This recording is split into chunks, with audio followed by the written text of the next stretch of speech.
बिस्मिल्लाहिर्रहमानिर्रहीम। मैं हूं मोहम्मद तारिक अब्बासी और मेरे तमाम देखने जानने और सुनने वालों को मेरी तरफ़ से अस्सलामु अलैकुम। और आज का व्लॉग शुरू करने से पहले आप तमाम साथियों से गुजारिश है कि टॉक विद तारिक ये जो चैनल है आप इसको सब्सक्राइब करें और बेल आइकन को ज़रा पुश कर दें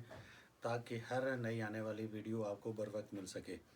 तो आज के व्लॉग की तरफ बढ़ते हैं और आज मेरा टॉपिक है कि पीडीएम की गवर्नमेंट ख़त्म हो चुकी है और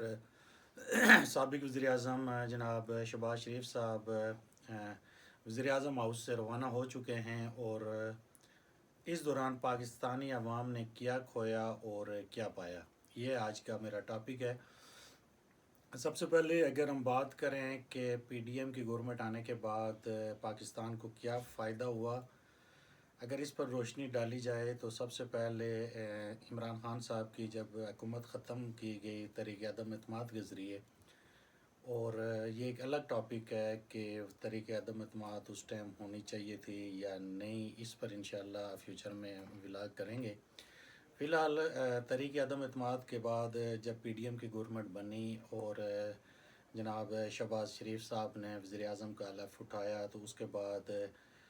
वो इक़दामात या वो काम जिनकी वजह से हम ये कह सकते हैं कि पाकिस्तान को फ़ायदा हुआ। सबसे पहले मैं ज़िक्र करूं तो जो पाकिस्तान के दोस्त ममालिक थे जिनमें चाइना, सऊदी अरब, यूएई, जो पिछले 3-4 साल से जिनका झुकाव या जिनका नज़रिया या जिन्होंने खामोशी इख्तियार की हुई थी, मगर पीडीएम की गवर्नमेंट आने के बाद उनके साथ जो सफारती तल्लुक़ात हैं वो दोबारा शुरू किए गए और उन्होंने ख़ुद जो है उनके मिनिस्टर ने और चाइना के नायब वज़ीर-ए-आज़म तक ने इन लोगों ने पाकिस्तान का विज़िट किया। इसके साथ साथ जो अपना पीटीआई की गवर्नमेंट का जो एग्रीमेंट था आईएमएफ के साथ, और जो कुछ रुकावटों की वजह से जिस पर जो है वो कोई पेशरफ्त नहीं हो रही थी,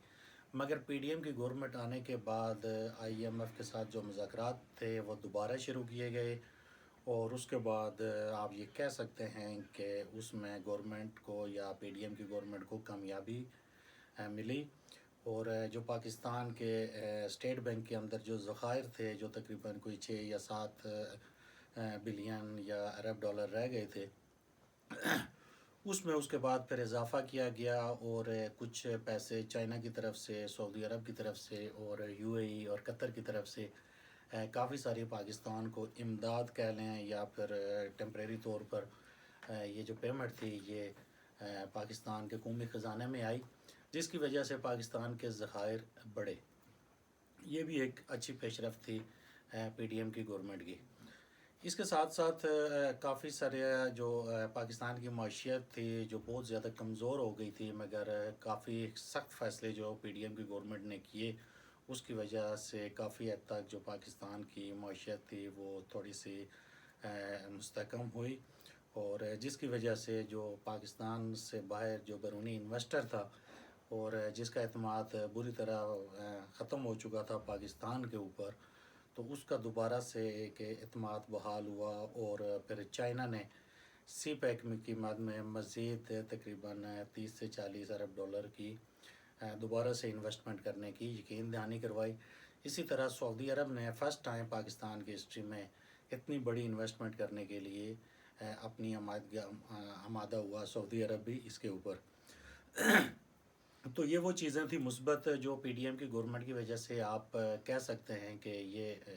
चीज़ें जो पाकिस्तान के हक में गई हैं। इसी तरह ग्वादर पोर्ट का काम दोबारा से शुरू हुआ है। जो कंस्ट्रक्शन के प्रोजेक्ट्स थे जो तकरीबन 3 से 4 साल काफ़ी हद तक रुके हुए थे, उन पर दोबारा से काम शुरू किया गया और एक हलचल सी नज़र आई पाकिस्तान के अंदर। और अगर ख़ाली सिर्फ वफाक की बात की जाए तो वफाक के अंदर भी दर्जनों के हिसाब से ऐसे मंसूबे दोबारा शुरू किए गए और जो उनमें मैक्सिमम जो हैं वो मंसूबे मुकम्मल भी किए गए। अब अगर मैं ज़िक्र करूं कि पीडीएम की गवर्नमेंट के क्या नुकसानात हुए या उसकी वजह से पाकिस्तानी अवाम को क्या नुकसान हुआ, तो सबसे पहले तो ज़िक्र करूंगा कि वही इंतकामी सियासत जो साबका दौर में पीटीआई की गवर्नमेंट ने की थी, और अपोजिशन लीडर जितने भी अपोजिशन के लीडरान थे या उनके ٹاپ کی جو مینجمنٹ تھی یا سیاسی لیڈرشپ تھی اس کے خلاف جس طرح پی ٹی آئی نے کیسز بنائے تھے، اسی طرح پی ٹی ایم نے بھی آ کر تو اپنے اپوزیشن جو پی ٹی آئی کے لوگ تھے ان کے خلاف کیسز بنانے شروع کر دیے۔ اس کے ساتھ ساتھ انہوں نے نیب میں ایسی ترمیم کی کہ جس کی وجہ سے ذاتی طور پر ان کو بے شمار فائدے کیے گئے۔ آئی ایم ایف کے ساتھ جو ایگریمنٹ کیا گیا اس کی وجہ سے جو پیٹرولیم مصنوعات کی قیمتیں تھیں اس میں بے تحاشا اضافہ کیا گیا، اور پاکستان کی تاریخ میں شاید مہنگائی اس وقت سب سے زیادہ ہے، اور پیٹرول کی جو پرائسز ہیں پوری دنیا میں ان کے ریٹ بہت کم ہیں، مگر پاکستان میں پی ڈی ایم کی جب گورنمنٹ ختم ہوئی تو اس وقت پاکستان میں جو ہائی پرائسز تھی اپنا فیول کی، اور اس کی وجہ سے بے تحاشا جو ہے پاکستان میں مہنگائی ہوئی۔ اس کا بہت بڑا نقصان ہوا پی ڈی ایم کی حکومت کو۔ اور اس کے ساتھ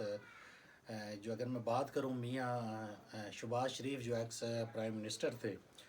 تو ان کو سیاسی طور پر کافی سارا نقصان اٹھانا پڑا، اور ان کا جو نعرہ تھا وہ یہی تھا کہ ہم نے ریاست کے لیے اپنی سیاست کو داؤ پر لگایا۔ بہرحال یہ تو بات یقیناً ہے کہ اس مہنگائی اور بے روزگاری کی وجہ سے شہباز شریف پر اور مسلم لیگ نون کی حکومت پر جو ہے وہ لوگوں کا اعتماد کم ہوا ہے، اور آج بھی لوگ جو پاکستانی عوام ہے جو لوور کلاس یا مڈل کلاس فیملیز سے جن کا تعلق ہے، ان کا یہ کہنا ہے کہ اس مہنگائی کا جو ذمہ داری ہے وہ لازمی طور پر شہباز شریف صاحب کے اوپر ہی ہے۔ وہ قطعاً اس چیز کو ایکسیپٹ نہیں کرتے کہ پاکستان کے حالات کیا تھے، یا پی ڈی ایم کی گورنمنٹ میں کافی ساری جماعتیں جو ہے وہ ان کی جوائنٹ ایک گورنمنٹ تھی، لیکن وہ ان کا کہنا ہے یہی کہ یہ شہباز شریف صاحب جو ہے وہی اس مہنگائی اور بے روزگاری کے ذمہ دار ہیں۔ بہرحال فیول پرائسز کی وجہ سے مہنگائی، بے روزگاری اور غربت، پاکستان کا جو عام شہری ہے وہ بہت زیادہ اس کو پریشانی کا سامنا ہے، اور اس کی وجہ سے آنے والا جو الیکشن ہے اب تمام لوگوں کی نظریں اس الیکشن پر لگی ہوئی ہیں کہ شاید ہم الیکشن میں جو ہے وہ ان سیاستدانوں کے سے جو ہے وہ اس کا حساب لیں گے۔ بہرحال یہ تو آنے والا وقت بتائے گا کہ کن چیزوں کے اوپر عوام جو ہے وہ اعتماد کرتی ہے اور کس پارٹی کے اوپر وہ زیادہ اعتماد کرے گی۔ تو یہ چند ایک سوالات تھے آج کے ولاگ میں جو میں نے آپ کے ساتھ شیئر کیے۔ انشاءاللہ کل کی ویڈیو میں دوبارہ ملیں گے۔ اپنوں اور اپنے اہل خانہ کا بہت سارا خیال رکھیے گا۔ السلام علیکم۔